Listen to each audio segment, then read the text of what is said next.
So on March 17th of 2025, there was a live Department of Defense press brief from the Pentagon. Everybody doing okay? Let me see here. Well, it's not. I would imagine they're probably going to mention some stuff about the Houthis, Yemen, likely Israel, and possibly Ukraine. The big stuff that's going on. So we'll see. Here, you want to check this out? Already off to this is a live production. All right. It is live. So indeed. Thank you, everybody. Good afternoon. I hope everybody had a really great weekend. I wanted to say welcome to the new Pentagon press briefing room. In line with the Secretary's vision to make this the most transparent Department of Defense in history, I gave you my personal commitment to make these briefings more routine. So today is the first of many, and considering the significant U.S. military operations as directed by the President this weekend now seemed as appropriate time as any to fulfill that obligation to all of you. Additionally, I'm glad to be joined by Lieutenant General Alex Grinkovich, affectionately known as Grinch. Now, despite his call sign, effectively known as the Grinch, and delightful human being, and we're glad to have him here at this podium. Jeez. He's the Director of Operations of the Joint Staff. He's going to be able to provide a much richer context on the ongoing series of U.S. military operations against the Iranian-backed Houthi terrorists in Yemen. So, yeah, that's an interesting one. Thank you for joining me, General. Thank you, sir. That's what I want to know. As many of you all know, we had an election back in November, and as a result of that election, an overwhelming mandate from the American people, there's a new president in the White House, and that, of course, is our President Donald Trump. So just something to notice right here. It looks like he is wearing a Purple Heart pin. So I would imagine this guy is a veteran. I don't know anything about him. I don't know his name. Let's find out. So we're not being dumb here. All right. So Chief Pentagon spokesman Sean Parnell. Okay. So Sean Parnell. What do we know about Sean Parnell? Sean Parnell. I should probably know who he is. He's the United States Assistant to the Secretary of Defense for Public Affairs. Okay. Former U.S. Army Airborne Ranger who served in the legendary 10th Mountain Division for 6 years, retiring as a captain. Received 2 Bronze Stars, 1 for Valor, and 1 Purple Heart. Okay. Well, that explains a little bit more. So he's obviously put in work. He deployed to combat. Looks like probably more than once, I would imagine, if he was a captain when he retired. Let's see if there's anything else. Oh, serving as an ambassador for the Boot Campaign, a national veterans charity. Okay. Lives with his 3 children in Pittsburgh, Pennsylvania. Awesome. Makes sense why he's there then. He's heavily involved in the veteran community, and he's served himself. He's got a Purple Heart and 2 Bronze Stars, 1 with a V for Valor. So anyway, let's keep going. Trump, who has immediately gotten to work on his America First agenda for the Department of Defense. Among those are 4 top line points that I think are very important for those in this room to understand. Those are protecting the U.S. homeland, deterring China, and maintaining the ability to strike America's enemies anywhere in the world. Yeah, deterring China is a big one. Also asking our allies to do more. We all know that's another big one too. This is a tall task, to be sure. So President Trump knew we needed a certain type of leader to bring the department into the 21st century. And he found that leader in now Secretary Pete Hegseth. So in less than 2 months, Secretary Hegseth has taken monumental steps to return the Department of Defense to its core mission, which is warfighting, lethality, meritocracy. In a very, very short amount of time, Secretary Hegseth has restored the warrior ethos. He's declared DEI dead at the DoD. He's made the sovereignty of our borders a matter of national security. And we are refocused on training, fitness, and high standards across the board here in the Department of Defense. Yeah, so that's one thing for sure that I've seen a lot is that, like, as far as like they're refocusing and changing what their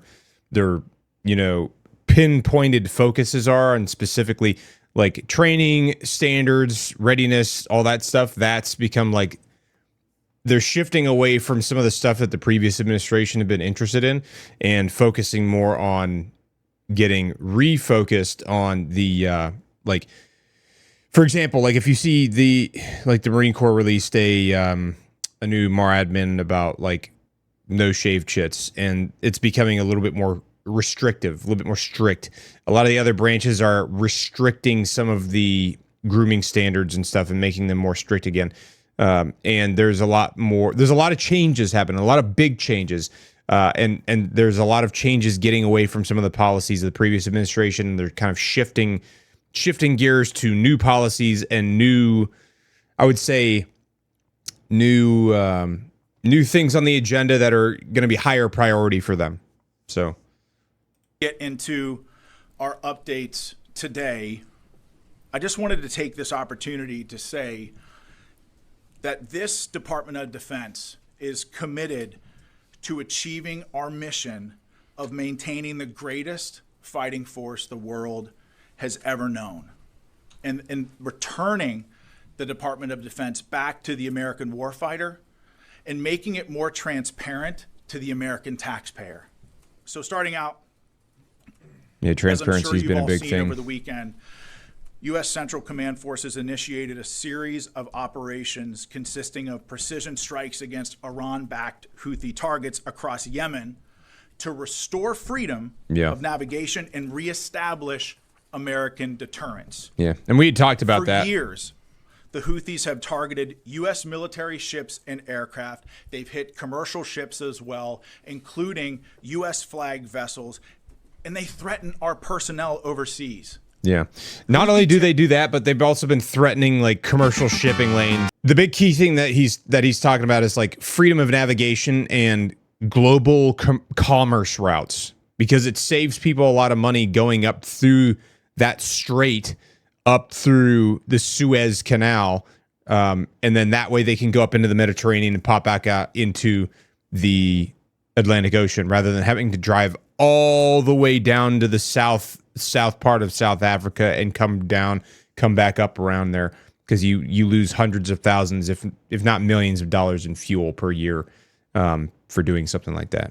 So terrorists have launched missiles, one-way attack drones at U.S. warships over 170 times, and at commercial vessels 145 times since 2003. I know what it's like to be in a situation when you're under fire by the enemy. Your life is at risk.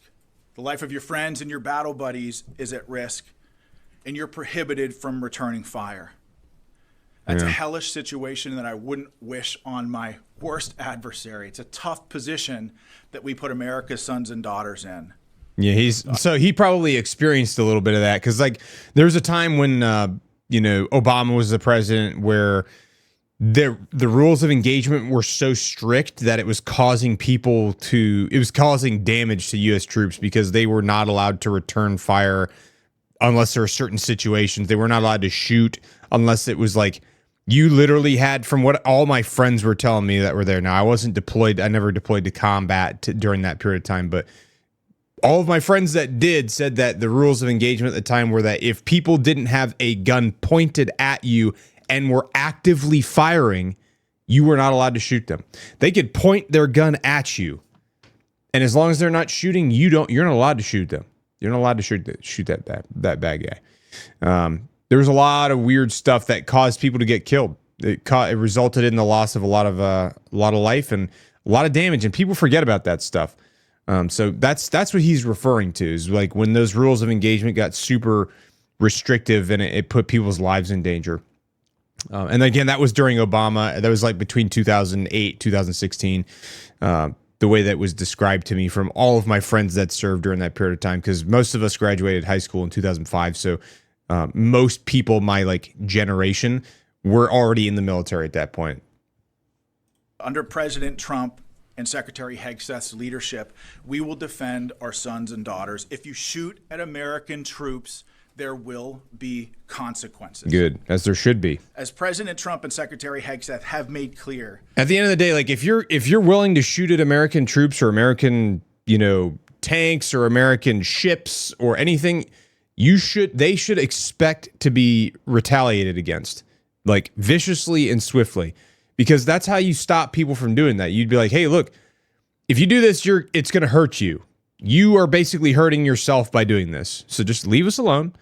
Don't target us, and we won't target you. Simple as that. These actions by the Houthis will not be tolerated.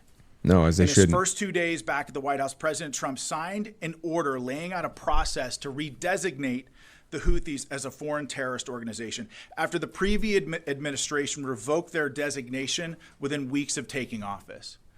Under the previous administration, America's enemies were emboldened and billions in frozen funds were unlocked for Iran. With President Trump and Secretary Hegseth's leadership, an era of peace through strength is back. We will use overwhelming lethal force until we have achieved our objective. With that said, and this is a very important point, this is also not an endless offensive.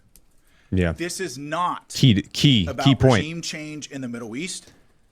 This is about putting American interests first. Yeah, I think people can get on board with that. I think the important thing that he's saying is that this is not about regime change. We're not trying to like change regimes over there.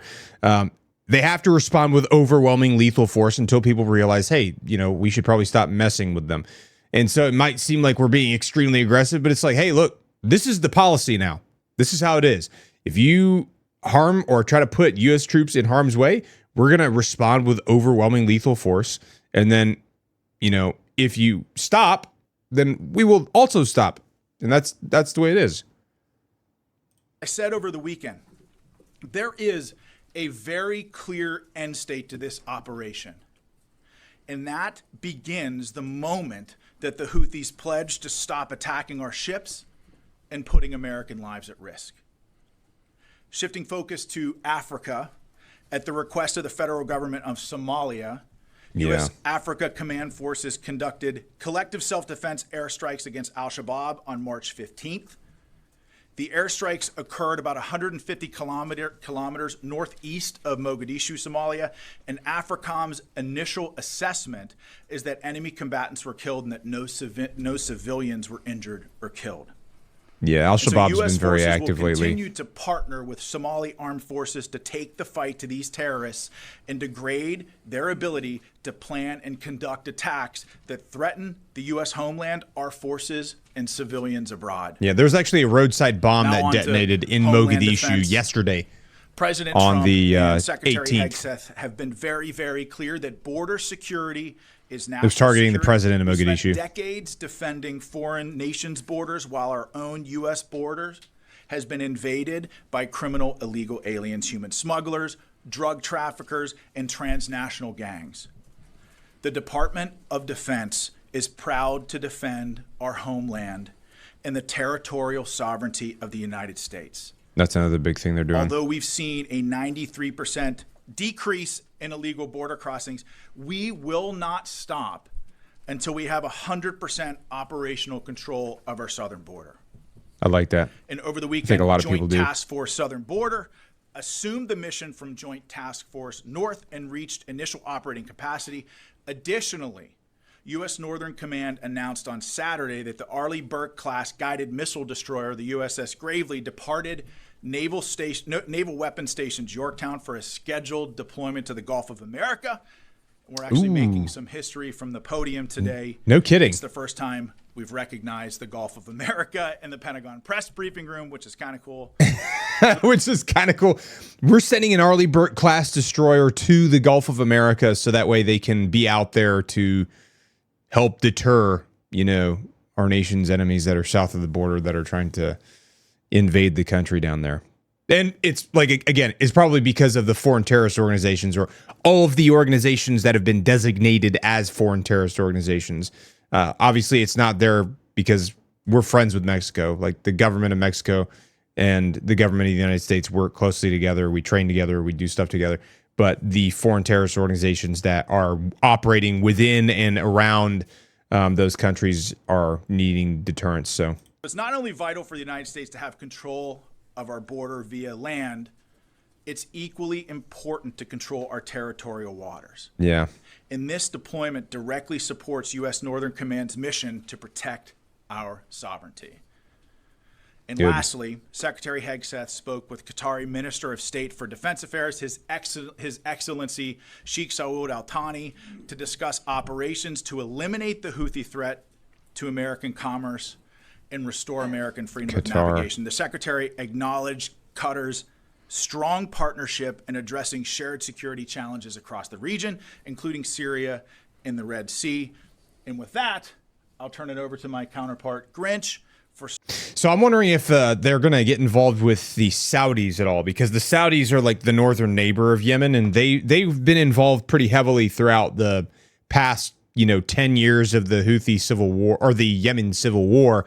And I would imagine that would be like a real key partner to have in the region to help stop the Houthi threat and maybe try to do something to reinforce the actual like internationally recognized government of Yemen and not the Houthis. Because right now that country's in disarray. It's like on the verge of complete collapse. There's a humanitarian crisis there, especially when it's in regards to food. I think the World Food Bank got raided by the Houthis, and they took like everything practically from, I think it was in Sana'a. So there's an actual international humanitarian crisis there, and we could use all the help we could get. And I guarantee that it would be beneficial for us to ask the Saudis if they would mind helping us stabilize that place, because it's going to be beneficial to the Saudis to have a stable southern neighbor, So anyway, we'll keep going. Some more opening comments on CENTCOM strikes. General, the floor is yours. Thank you, sir. Ladies and gentlemen, thanks for the opportunity to provide you a brief operational update on our operations against the Houthis. On Saturday, the 15th of March, shortly after 1 p.m. Eastern Time, at the direction of the President, U.S. Central Command began precision strike operations against the Houthis to restore freedom of navigation and American deterrence. Freedom of navigation. The initial wave of strikes hit over 30 targets at multiple locations, degrading a variety of Houthi capabilities. These included terrorist training sites, unmanned aerial vehicle infrastructure, weapons manufacturing capabilities, and weapons storage facilities. Good. It also included a number of command and control centers, including a terrorist compound where we know several senior Houthi unmanned aerial vehicle experts were located. Great. On Degrade Sunday, them. strike operations continued against additional headquarters locations, weapons storage facilities, as well as detection capabilities that have been used to threaten maritime shipping in the past. Today, the operation continues, and it will continue in the coming days until we achieve the President's objectives. Thanks, and I look forward to your questions. Yeah. And with that, in this very crowded briefing room, I'll take some of your questions. And the first, I'll go to Logan from Newsmax. Sean, thank you for taking my question. This really is for both of you. A question about the Bashat. That's Iran's spy ship that has been directing the Houthis throughout this conflict. Is it still operating in support of the Houthis? If so, do you know where it is? General, turn it over to you to address that. Sure. We know that the Iranians have provided a variety of assistance to the Houthis over the years, including some suspected intelligence. We do know that some had previously come from the Bashat. The Bashat is not currently being used for those operations, but we do know that other vessels are contemplated for those sorts of operations, so we're watching very closely to see if they return to the AO. Yeah. The Iranians have been also providing say weapons that, and all kinds of stuff to the Look Houthis at how for the previous over a decade. administration conducted business with Iran. They really empowered Iran to fund and export terror all around the world, whether it's with Hezbollah, Hamas, specifically with the Houthis. I mean, it's very clear. I think President Trump has made it very clear that he's put Iran on notice. I mean, I'm sure that you saw his tweet today that essentially saying, and I'm paraphrasing, that any shot fired at U.S. forces by the Houthis would be considered a shot from Iran. And this is the president showcasing leadership from something the about Oval that Office. And frankly, bringing moral clarity back to the United States of America. Basically, publicly said, hey, we all know that Iran is responsible for the Houthis and what they're doing. They're propping them up. Notice, as you saw with Iran this morning. But okay. Gabby. Thank you for taking my question. All right, Gabs, what you got? To TDA and MS-13 deportations to El Salvador's terrorism confinement center. Yeah, I think it was 238. To renew that partnership as it will conclude after 1 year? If yes, what does that look like from a cost perspective? And how is Guantanamo Bay factored into dealing with criminal aliens and terrorists, considering this new Pentagon is more focused on securing the border? Well, that's a great question. So I think part of your question about El Salvador should be referred to the State Department. But I'll say that the Department of Defense The State Department's probably going to know a lot more proud about some of that stuff, yeah. defend our homeland and our sovereignty in helping to deport transnational criminal organizations like Tren de Agua. We're proud to support that mission. I don't know, General, do you have anything to offer about Guantanamo Bay and our force posture there? Sure. I just had a couple of things for you, Gabby. We do continue to have a substantial presence at Guantanamo Bay to ensure that we're ready to receive any illegal aliens that the Department of Homeland Security would like to send there. Yeah, because we're monitoring established their that requirements closely, and we're in daily contact with them to make sure that we can meet them to the best of our ability. we'd established that like Tom? facility down there and like an area where we could Ships or collect operational the start dangerous helping criminals. Will they be targeted? And for the general, any sense of number of military casualties so far and any civilian casualties in Yemen? Well, that's a great question, General. If you'll Yeah. permit me to answer. Sure, go ahead. So I think that I certainly don't want to get out in front of the Commander-in-Chief and the Secretary as it pertains to clearance of strikes and who will be targeted. But I think the President's made very clear that all options are on the table. Yeah, Tom, just on your question of casualties, military casualties, we have some initial estimates. I hesitate to say what they are because they're very much estimates at this point, but Yeah. I think in terms of dozens might be a safe overall characterization. Yeah, dozens of military casualties. This is based so on far. ISR But feeds. I really can't characterize it much better than that at this point. We'll learn more. It's not like we had people down on the ground side, counting no people and indications of stuff, any you know what I civilian mean? Casualties. We, of course, have seen some of the accusations by the Houthis.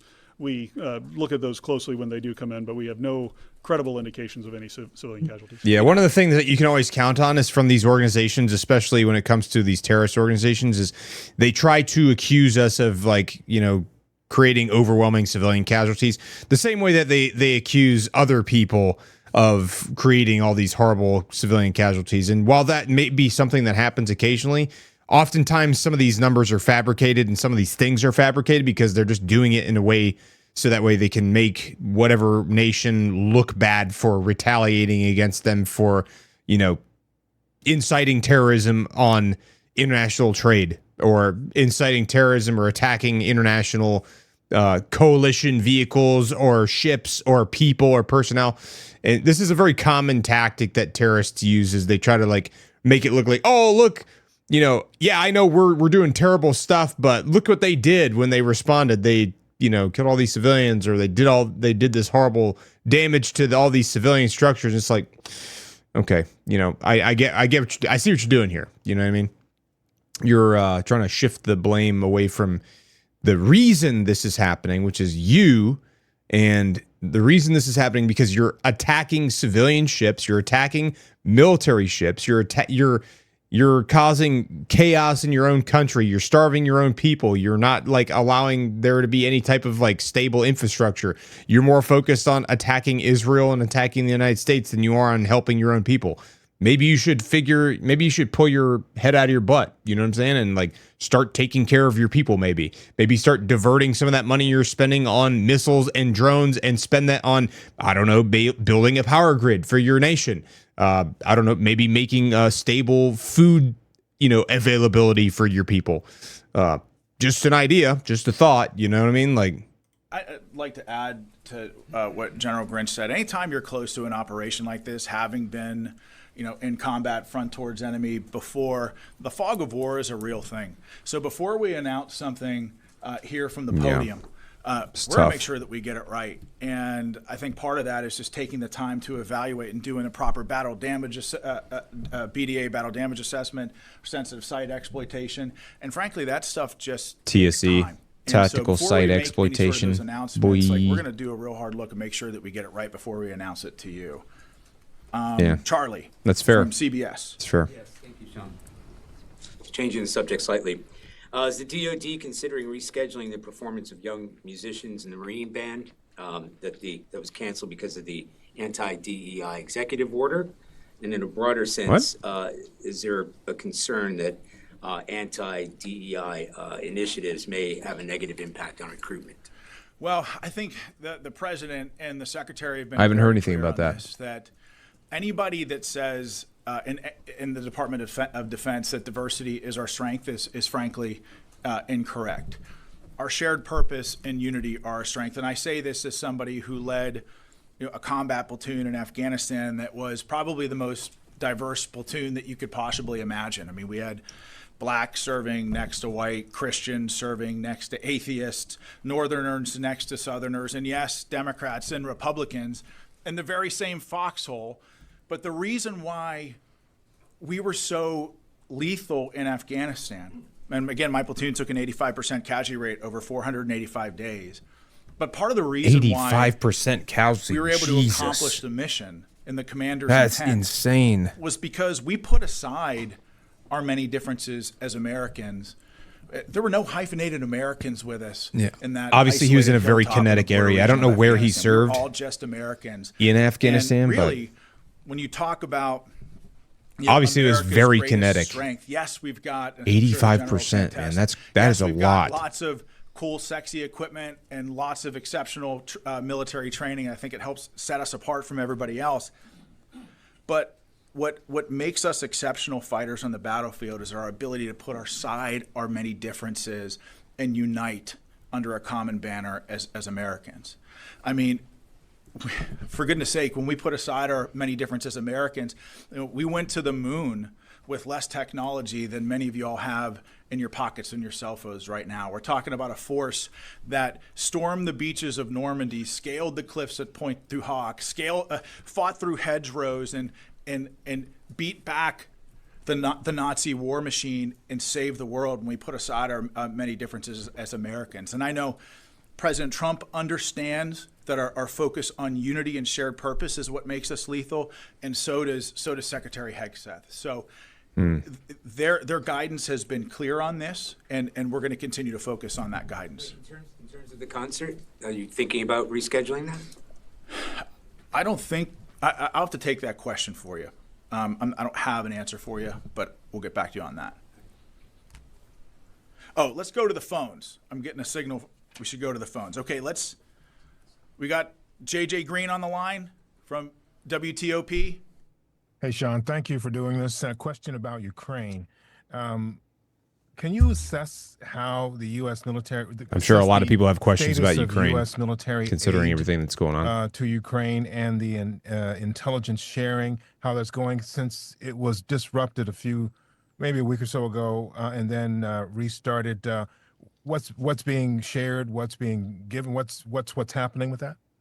Well, I can tell you that U.S. military aid to Ukraine has been turned back on, as well as intelligence sharing with our Ukrainian partners. But I'll tell you this. It's tough to say The president has how been this stuff very works. clear since his time on the campaign trail. Even if that they're his like, we're cutting it focus, off. with the war in Ukraine is Even if they're like, we're cutting it off, it's like all that stuff doesn't just go to a grinding halt. Like, I mean, there's probably stuff trickling in, you know?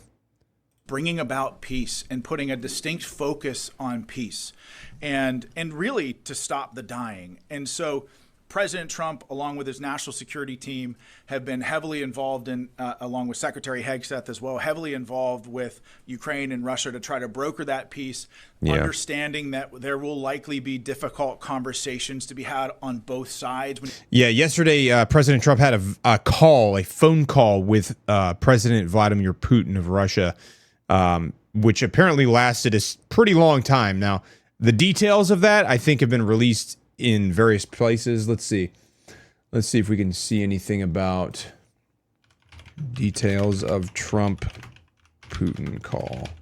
All right, let's see. All right, read out the White House, March 18th, 2025. The below is attributable to Press Secretary Caroline Leavitt. It says, today, President Trump and President Putin spoke about the need for peace and a ceasefire in the Ukraine war. Both leaders agree this conflict needs to end, and with a lasting peace. They also stressed the need for improved bilateral relations between the United States and Russia. The blood and treasure that both Ukraine and Russia have been spending in this war would be better spent on the needs of their people. Factual Factual. This conflict should never have started and should have been ended long ago with sincere and good faith peace efforts. The leaders agree that the movement to peace will begin with an energy and infrastructure ceasefire, as well as technical negotiations on implementation of a maritime ceasefire in the Black Sea. Full ceasefire and permanent peace. These negotiations will begin immediately in the Middle East. The leaders spoke broadly about the Middle East as a region of potential cooperation to prevent future conflicts. They further discussed the need to stop proliferation of strategic weapons and will engage with others to ensure the broadest possible application. The two leaders shared the view that Iran should never be in a position to destroy Israel. The two leaders agreed that a future with an improvised or improved bilateral relationship between the United States and Russia has huge upside. This includes enormous economic deals and geopolitical stability when peace has been achieved. We'll get a couple of different perspectives. It says apparently, according to the AP, it says the Russian leader stopped short of backing a broader 30-day pause that the U.S. administration is pressing for. Shortly after the call ended, air raid sirens sounded in Kiev, followed by explosions in the city. Okay, we didn't talk about aid at all. So he didn't talk about aid in Russia or aid in Ukraine. Let's see. There's probably a slightly different. No full Ukraine ceasefire, but he agreed to a 30-day halt on energy facility strikes, apparently. Declined to endorse a full 30-day ceasefire. Let's see if there is, because like you got to look at all these different sources too. Like if you look at the same sources, they're all going to say that a lot of these mainstream media sources are all going to say the same thing, because that's just like what ends up happening. Followed a US meeting. President Zelensky agreed to a 30-day ceasefire. Oh, followed a US meeting where they agreed to a 30-day. Both leaders agreed this conflict needs to end with a lasting peace. The Kremlin's readout also stresses a prisoner exchange between Russia and Ukraine scheduled on March 19th, which is today. 175 people for 175 people, along with an additional 23 seriously wounded Ukrainian servicemen as a goodwill gesture. While this is a very welcome development, earlier rounds of prisoner exchanges also occurred under the Biden administration without any ceasefire discussions. It's not like a complete ceasefire, but it looks like it's maybe a step in the right direction. The administration talk about peace in the first 100 days was commendable and as an aspiration, but not as realistic goal. You got to talk to each other. Either way, you got to keep talking to each other. If you don't talk to each other, that's not a good thing. Not talking to each other is not a good thing. If you just cut communications, you're never going to get anything done. So at least they're communicating, trying to figure out a way to stop this thing. You're talking about, the release of hostages, when you're talking about potential ceasefire agreements, when you're talking about territory. As someone who's negotiated with some tough people on the battlefield, I can tell you it's a tough, imperfect, nuanced, and complicated process. Yeah. And President Trump and Secretary Hegseth certainly understand that, with on the forefront of their mind peace as their first and foremost priority. General, do you have anything to add? No, I would just echo what you said, sir, which is, the status of U.S. military aid, it has been turned back on. We've got confirmed reports that it is continuing or is flowing back into Ukraine. And of course, daily reports on the outcome of the intelligence sharing and those efforts. So all of that is as it was previously. So I'm going to stick with the phones here just a second. I got Christina from Breitbart on the phones. Do I understand that? Yes, thanks so much for doing this. From Breitbart. Two questions. After U.S. strikes against the Houthis on Saturday, the Houthis fired drones and missiles at the Truman. Will there be a response to those attacks? And secondly, the Truman shot those down before they even got remotely close, though. And can you tell us a little bit about what we'll be doing? They targeted a U.S. ship again. So I guess I'll address the first part of your question first, Christina, and now, General, I'll let you chime in. The question of the Houthis. I mean, remind me what the first part of your question was, Christina? Will there be a response to the Houthi attacks on the Truman? It was that. I got you. So first of all, we did get reports of the Houthis firing ballistic missiles and some one-way attack drones against U.S. forces in the region. Those attacks were largely ineffective and didn't come. He says some attack drones. Let's see here. We can find out what, like, the Truman. What did the Houthis do to the USS Truman? Oh, Okay, Times of Israel. 1 day ago. This is posted on the same day as the press conference. This is just the is this just the U.S. punches back? Yeah. Let's see if they had any specific information. Maybe Houthis attack. U.S. Naval Institute news. Sometimes they have things that are good in here. Okay, it says a senior defense official told Fox News on Sunday that U.S. warships had shot down a dozen attack drones headed to the strike group since the strikes, and the strike group has been unaffected. According to the Houthi spokesperson, they used 18 ballistic and cruise missiles as well on the USS Harry Truman strike group, but it was unaffected. Anywhere near U.S. forces in the region. Again, the commanders in command of those vessels were, I mean, they were completely on point with regards to defending. They were not effective attacks. And so I would also say the second part, the answer to the second part of that question is that the response is ongoing. I mean, this isn't, there's going to be, as I mentioned, a very clear end state to this. And I think a lot of that has to do with how the Houthis respond. Firing at U.S. military personnel in the region and shooting at our ships and shooting at our drones and putting American lives at risk. Don't mess with America's boats. boats. Not a good way to end this conflict. No. The Houthis could stop this tomorrow if they said, we're going to stop shooting at your people. But they've clearly chosen not to do that. And so this campaign will be relentless to degrade their capability and to open up shipping lanes in the region and to defend our homeland. As it should be. But General, Thanks, Sean. The only thing I would add is, the Houthis claim to have tried to attack the... That's pretty simple. Like, stop shooting at our boats and other people's boats in the region, and we'll stop blowing your stuff up and degrading your ability to have anything, Pretty simple. Harry S. Truman, quite frankly, it's hard to tell because while we're executing precision strikes, they missed by over 100 miles. So I would just tell you, their effectiveness, I would question anything that they claim in the press that they're doing or not doing. It's very hard to tell what they are just based on their level of incompetence that they've demonstrated so far. Yeah. Yes, that's correct. There's also been a number of other attempts to interdict vessels in the Red Sea using UAVs and some cruise missiles as well. All of those have been easily defeated by our fighter aircraft that are there. General Grinch throwing shade at the Houthis from the podium. Throwing shade. Some of the folks in here know that my previous job, I dealt with the Houthis quite a bit. Yes, you did. Yes, you did. Happy to throw shade at them. On the question about the USS Gravely that you had, Christina, so she's deploying under General Guillot, the commander of U.S. Northern Command's authorities for maritime homeland defense missions. She'll go down, as Sean mentioned, into the Gulf of America and surrounding areas and be involved in the interdiction mission for any of the drugs and whatnot that are heading in. It'll be partnered very closely with the United States Coast Guard. So we won't share, of course, her partnering with the Coast Guard. Here, but know that that's a mission that she's going down there for, and we look forward to seeing what she can do.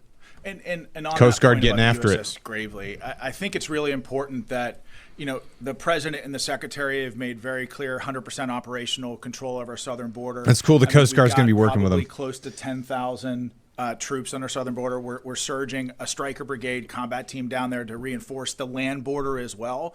But they're taking this border serious, well, and that's part of the mission of the USS Gravely. Real is serious to secure the water routes in defense of our southern border. And so, Aaron, Daily Caller. Thank you, Sean. Will the Department of Defense commit to firing or otherwise disciplining any remaining leadership that were directly involved in the Afghanistan withdrawal? So we're in the process of figuring out what that investigation will look like. Yeah, it's going to be a real big one. But I'll tell you, as somebody who served in Afghanistan and watched that unfold, I mean, I was horrified in a lot of ways. You think about how much time and blood and treasure and American life that was lost in Afghanistan over 20 years. You think about that for a second. I'm 43 years old. This country was at war in Afghanistan for 20 years. So almost half of my life, this country was at war in Afghanistan. It's crazy. And I personally watched, the men in my platoon, but also my larger brigade combat team, which was a part of the 10th Mountain Division, 3rd Brigade. We bled the ground red in Afghanistan, and I watched my men do extraordinary things in support of a grateful nation and in support of the mission there. And to watch Afghanistan be surrendered in the way that it was was extremely difficult. And I think something that President Trump and Secretary Hegseth really understand. A lot of people is have that a lot when of regrets America from that. makes a decision to get involved in any conflict. Anybody that served there, we have a moral obligation full of a lot of to have mixed a feelings. clear-cut end state to what that operation looks like, a clear exit strategy to what that operation looks like, and to make sure. No, I never served in Afghanistan. I've been to Syria, and I served in Syria and Iraq in the later years of Iraq, not the early years. I never got to go to Afghanistan because we just didn't have the opportunity to. It's just the way the cookie crumbles sometimes. But a lot of my friends went to Afghanistan. A lot of my friends. And there's a lot of mixed feelings. A lot of Afghan vets have a lot of real mixed feelings. And, there's a lot of regret. There's a lot of, I would imagine there's a lot of similar feelings that the GWAT guys have that the Vietnam vet guys have. Very complicated situation. Sure that victory is clearly defined. And I think in Iraq and certainly in Afghanistan over the last 20-some years, I think maybe we've struggled a little bit with those finer points. But I'll say that the President Trump and Secretary Hegseth, they understand that when America gets involved in a fight, it's our job to also end that fight as fast as humanly possible because we have a moral obligation to win and win decisively. Otherwise, you're going to have an entire generation of American warriors wondering what the hell it was all for. And I know that every day I wake up and I draw breath, I think about the men who I served with, who were my friends, who never came home from that fight. I've lost 30 friends in my support of the Afghan war, 30. And you ask yourself, you look yourself in the mirror, you ask yourself, what do we have to show for it? Not a whole lot. And so to your question of will people be held accountable? I think we have an obligation both to the American people and to the American warfighters who fought in Afghanistan to hold the leadership accountable in some way. Now, we don't know what that looks like right now, but to hold the leadership that was in charge of the Afghan withdrawal accountable. Because look, if you have a private that loses a sensitive item, that loses night vision goggles, that loses a weapon, you can bet that private is going to be held accountable the same and equal standards. You can guarantee he's going to get held accountable. Military leaders. So yeah. That's a fair way to put it. That's a fair way to put it. A lot of people feel that way. There needs to be a clear end state. And I know the goal is to have the Houthis stop their attacks, but what is the end state? What happens if the Houthis don't stop their attacks or don't agree to say they'll stop their attacks? It doesn't seem like there is a clear end sounds state like that this could just go on and on. Well, in fairness, I mean, it's a great question, but in fairness, the operation's only been going on for 48 hours. And the president and secretary have been very clear on this, that the Houthis can determine when this ends. Yeah. And until it's in their then, hands. The campaign will be unrelenting until we, one, protect our homeland. It ends when they stop shooting at ships. And two, open up the shipping lanes. That's the there, end. So make sure that we have freedom of that's an maneuver end. in that area. Stop shooting at ships in the region, and we'll stop blowing your facilities what up. I might add is, while we won't talk about it publicly, just know that there is a design to the operation. There are specific effects that we're trying to achieve. There are specific targets that have been selected and approaches that we're taking in order to achieve the president's end state. So it isn't that we're just striking capabilities. There's an intent behind every strike and every target that we go after. To that point, what is you mentioned that this is not like it was before. So what is different about the targeting that you're doing this time that wasn't true under the Biden administration? Yeah, I give the short answer to that, and without going into too many operational details for security reasons, but it's a much broader set of targets that we've been able to action in this case. And the other key differences are the delegation of authorities from the president through Secretary Hegseth down to the operational commander. So that allows us to achieve a tempo of operations where we can react to opportunities that we see on the battlefield in order to continue to put pressure on the Houthis. Yeah, got to keep applying that pressure until they stop shooting at boats. Sending ground troops into Yemen. If so, how do you achieve your objective of making them say enough without sending ground troops? Oh, there he is. Well, I'll tell you, it's very difficult. There he is. It's not impossible for us to talk about force posture. Jeff Schogel, everyone. Because as a commander, handsome who's been young on the man. battlefield, it's very, very important to keep the enemy guessing. Keep your Jeff adversaries Schogel, guessing. task now, and purpose. That's not to say that we've got ground troops in Yemen. That's not to say that we're sending ground troops in, but it's difficult to talk about that. What do you guys think? You think we have ground troops? You think we have ground troops in Yemen already? Nothing to add to that. I think that's exactly right. Sean, can I follow up on that? You said that one of the things that you were waiting to do for the VDA was sensitive site exploitation. Does that include U.S. boots on the ground or any kind of American personnel on the ground to do that? Can't talk about that stuff from the podium, but we have ways of conducting sensitive site exploitations without ground troops on the ground. Yeah, it does not always require boots on the ground, and I'll just leave it at that. So, can I also ask you about if there's any Technology US military boy. assessment? I know that you're still on, the BDA is ongoing, but is there any military assessment about how much of the Houthis' capabilities were degraded by these first couple of rounds? And can you say anything? The president's Truth Social That's probably tough to mentioned say. going after leaders, which seems to be one of the things that's different here. Can you say anything about any of the leaders that were targeted here? Yeah, on the second part of the question, I'll just go to my opening statement where I mentioned that there was a unmanned aerial vehicle facility that was struck with several key leaders. Those were key individuals Valuable who led target. their unmanned aerial vehicle enterprise and were some of the technical experts in there. So think those types of individuals that we might be targeting as part of the command and control. Targeting And so- their command and so control we and their have ability to destroyed impact ships. command and control facilities, weapons manufacturing facilities, and advanced Degrading weapons their storage ability locations. to continue But again, continue this these campaign strikes. is ongoing. It's difficult to talk about all this stuff from the podium, and we're not going to say anything from the podium until we're 100% sure that we have it right. I got time for one more question. You mentioned the President's Truth Social. Is the U.S. military considering military options for Iran? I don't want to get out in front of the president or the secretary, but clearly, I mean, I think the president's Truth Social was pretty clear, and I think the meaning is right there for everybody. I mean, I think everybody understands what he means. I don't want to get out in front of the president, but all options are on the table at this time. And that's all I got. Quick So- clarification for General. You said 30 targets. Is that over all 3 days? No, that was on the first day.